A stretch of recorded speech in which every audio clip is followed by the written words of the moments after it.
My name is Connor Ballard, and today I'll be talking about the sonnet, "My dreams, my works must wait till after hell."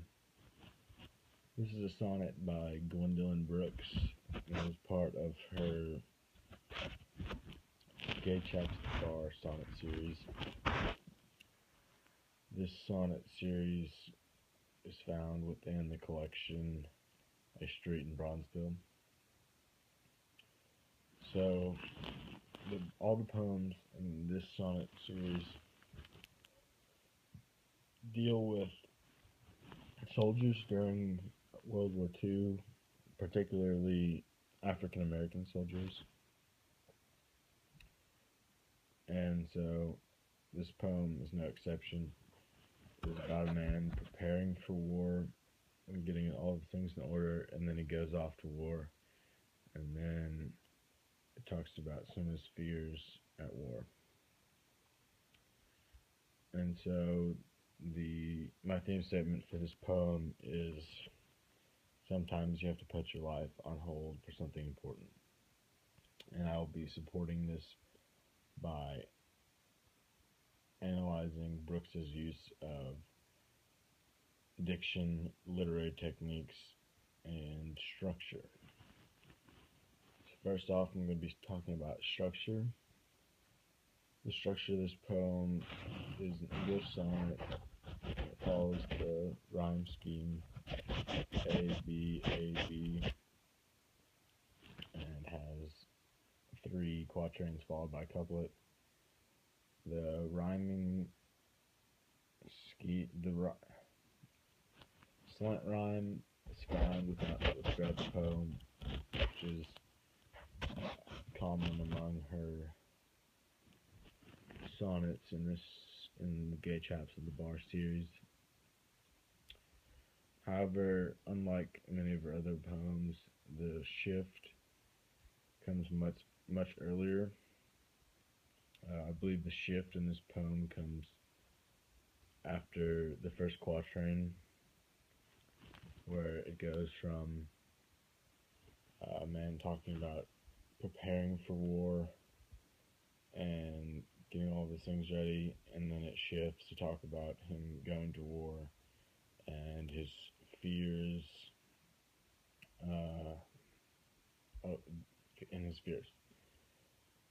And also, this poem, the shift lacks the distinctive but that most of the poems have. And so, moving on to diction, throughout this poem, there's a lot of gustatory imagery. She uses words like honey, bread, hungry throughout the poem. And I believe this sets up the comparison between life at home and life at war. And so the life at home is associated with honey and bread, while life at war is associated with hunger. And like in line 6, it says, "And none can tell when I may dine again." And so this is setting up that comparison. And then also in line 5, it says, "I'm very hungry, I'm incomplete." So this is right after the shift of the poem. And then keep going down, line 10, says, "Drag out their last dregs."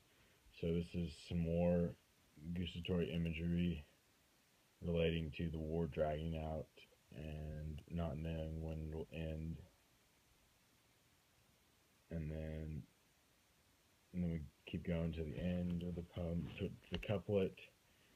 "My taste will not have turned insensitive to honey and bread, old purity could love." So he's hoping that he will not have changed when he comes back from war,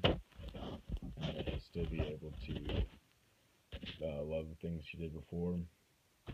And so the honey that's just used in this at the beginning and end of this poem could potentially refer to a loved one that